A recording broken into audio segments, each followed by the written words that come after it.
माझ्या चेहऱ्यावरून तुम्हाला नाराज वाटतंय का? मी 2 दिवस श्री संत बाळूमामांच्या मेंढराकडे गेलो होतो, त्यामुळे मला इकडे यायला वेळ लागला आणि आज मी इकडे आलोय. म्हटलं तुमच्याशी पहिल्यांदा बोलावं.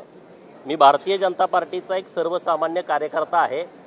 भारतीय जनता पार्टीनं मला 2020ला विधान परिषदेमध्ये काम करण्याची संधी दिली आणि त्या संधीचं मी सोनं केलं. या महाराष्ट्रातील सर्वसामान्य लोकांचे अनेक प्रश्न मी विधान परिषदेमध्ये लावून धरले.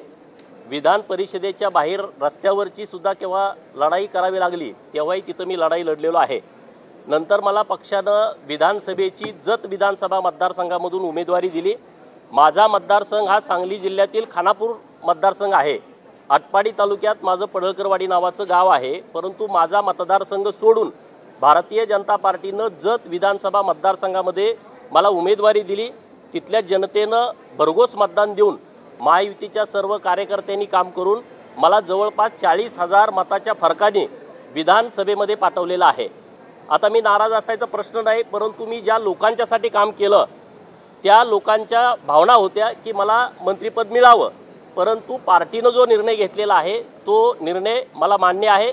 मी इथून पुढं महाराष्ट्रातील धनगर समाजाच्या आरक्षणाचा प्रश्न, Bahujan Samaj, OBC, minor OBC, भटके विमुक्त, पालामध्ये राहणाऱ्या लोकांच्यासाठी आणि हिंदू धर्म आणि हिंदुत्वासाठी मी पूर्णवेळ काम करणार आहे.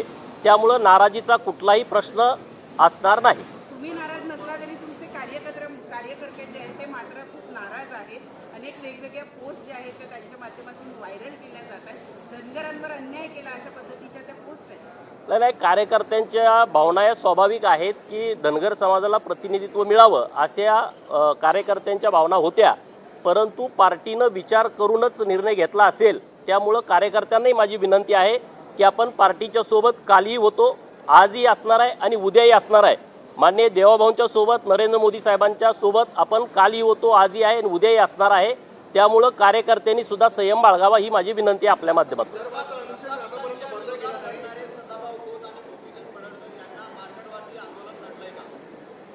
नाही, असं काय मला वाटत नाही. मार्करवाडीमध्ये जो ईव्हीएमचा विषय होता त्या विषयामध्ये मला तर ते अजिबात वाटत नाही. कारण ईव्हीएमच्या विषयामध्ये मी आणि सदाभाऊ एक स्पष्ट भूमिका घेऊन समोर गेलो होतो. ज्या लोकांचा आक्षेप होता त्या लोकांना आव्हानही आम्ही केलं होतं की तुमच्याकडे जर काही पुरावे असतील तर तुम्ही समोर आलं पाहिजे. परंतु तसं कोणी आज आलेलं दिसत नाही.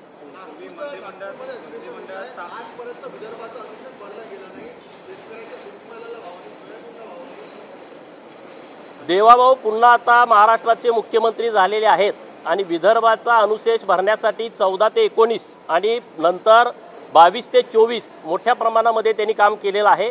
नितीन गडकरी साहेबांच्या माध्यमातून केंद्रामध्ये नेतृत्व आहे. आता जो काही अनुशेष राहिलेला आहे तो निश्चितपणे येत्या 5 वर्षामध्ये पूर्णपणे भरून निघेल आणि विदर्भातील गावगाड्यातल्या ज्या अपेक्षा आहेत त्या निश्चितपणे पूर्ण होतील. मंत्रिमंडळाच्या विस्तारापूर्वी तुमच्याशी अशी चर्चा झाली होती का? पक्षाच्या वरिष्ठ नेत्यांची मंत्रिमंडळात स्थान मिळावं यावर काही आश्वासन मिळालं होतं का? हे बघा, आता हा काही विषय फार महत्त्वाचा आहे असं मला वाटत नाही. त्यामुळं त्याच्यावरती चर्चा होणं जास्त गरजेचं आहे. असं काय त्याचा भाग नाही.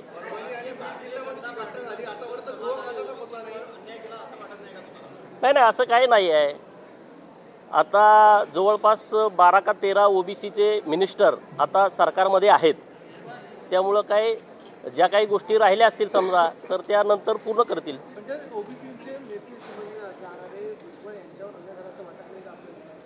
बघा, भुजबळ साहेब हे वरिष्ठ नेते आहेत आणि जेव्हा ओबीसीच्या आरक्षणाचा संरक्षणाचा विषय आला त्या काळामध्ये उघड भूमिका घ्यायला कुणीच तयार नव्हतं आणि त्या काळामध्ये माननीय छगन भुजबळ साहेबांनी अत्यंत धाडसी भूमिका घेतलेली आहे आणि त्यामुळं ओबीसी समूहाच्या मनामध्ये भुजबळ साहेबांचं एक वेगळं स्थान आहे आणि भुजबळ साहेबांना आता मंत्रिमंडळामध्ये संधी न मिळाल्यामुळं ओबीसींच्या मनामध्ये एक तीव्र संताप आहे. हे काय नाकारता येणार नाही. परंतु तो माझ्या पक्षाचा विषय नसल्यामुळं आणि भुजबळ साहेब हे खूप वरिष्ठ नेते आहेत, त्यांच्यावरती मी काय कमेंट करावं इतकी माझी उंची आहे असं मला वाटत नाही.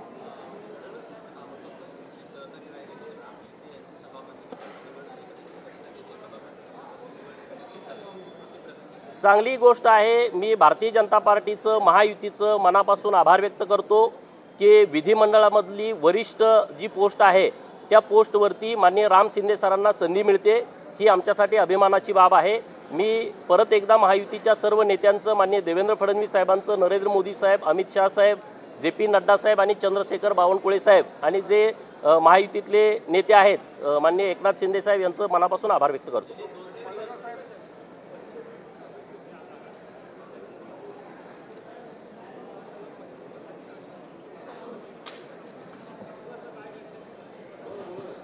अरे बाबा नो, आता काय एवढी चिंता करताय? मी 42चा आहे, अजून बरीच वेळ आहे, चिंता करू नका।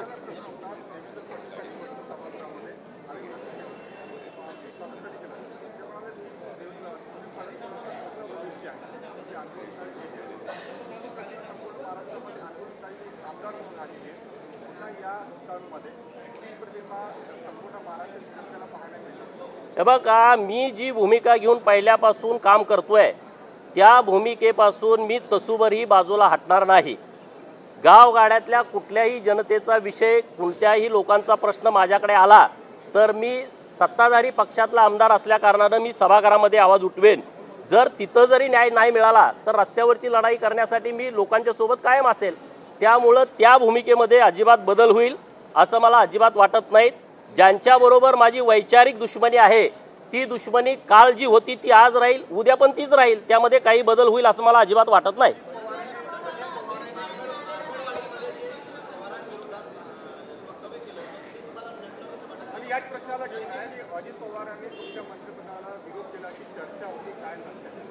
हे बघा, याविषयी मला काही माहीत नाही। याविषयी मला जेव्हा काही माहिती होईल तेव्हा निश्चितपणे या विषयावरती मी बोलेन। अरे असं काही नाही, मी माननीय देवाभाऊंची भेट पण घेतली, त्यांची माझी चर्चा झाली। देवाभाऊंचं माझं वेगळं नातं आहे, त्यामुळे तुम्ही मी नाराज आहे असं काही करू नका, काही चिंता करू नका। मी पहिल्यापेक्षा जोमानं भारतीय जनता पार्टीचं काम करेल आणि निश्चितपणे भारतीय जनता पार्टीचा विचार तळागाळात पोहोचवण्यासाठी रात्रंदिवस मेहनत घेईन आणि हिंदुत्व आणि हिंदू धर्मासाठी पूर्ण वेळ मी काम करायचं ठरवलंय। गावगाड्यातल्या पालात राहणाऱ्या लोकांच्यासाठी मी सरकारकडे पाठीमागं लागून मायनर OBC भटके विमुक्तांच्यासाठी एक वेगळं बजेट सरकारनं करावं यासाठी मी आता प्रयत्न सरकार दरबारी करणार आहे। माननीय मुख्यमंत्री महोदयांच्याकडून मला अपेक्षा आहे की निश्चितपणे यामध्ये काहीतरी मार्ग निघेल।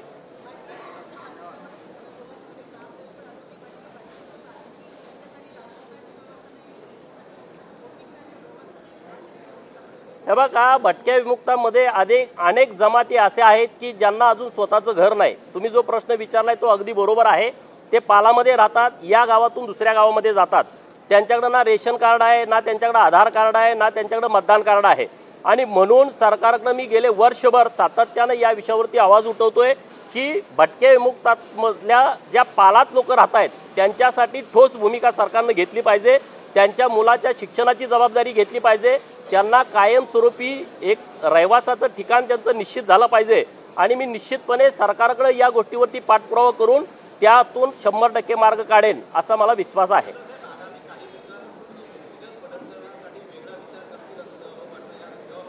बघा, देवाभाऊ राज्याचे मुख्यमंत्री झाले हेच आमच्यासाठी खूप महत्त्वाचं आहे। गोपीचंद पडळकरच्या मंत्रिपदाचा विषय फार महत्त्वाचा आहे असं मला वाटत नाही। बाकीचे काही प्रश्न आहेत त्या प्रश्नावरती आम्ही जोमानं काम करू। देवाभाऊंच्या पाठीमागं, भारतीय जनता पार्टीच्या पाठीमागं ताकदीनं उभा राहू। त्यांच्या विरोधात जर चुकीचं कोणी बोलायला लागलं तर त्यांना त्याच पद्धतीनं उत्तर देण्याची भूमिका भाजपच्या वतीनं मी निश्चितपणे घेईन।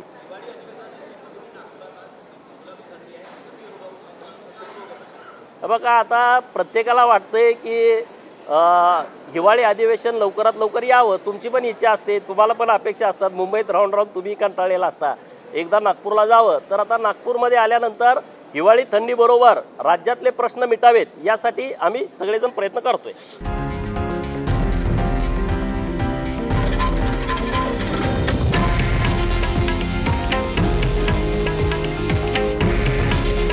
हे आहे देशातील नंबर 1 न्यूज नेटवर्क आणि आपण पाहत आहात TV9 मराठी। काळजी तुमची, हित महाराष्ट्राचं।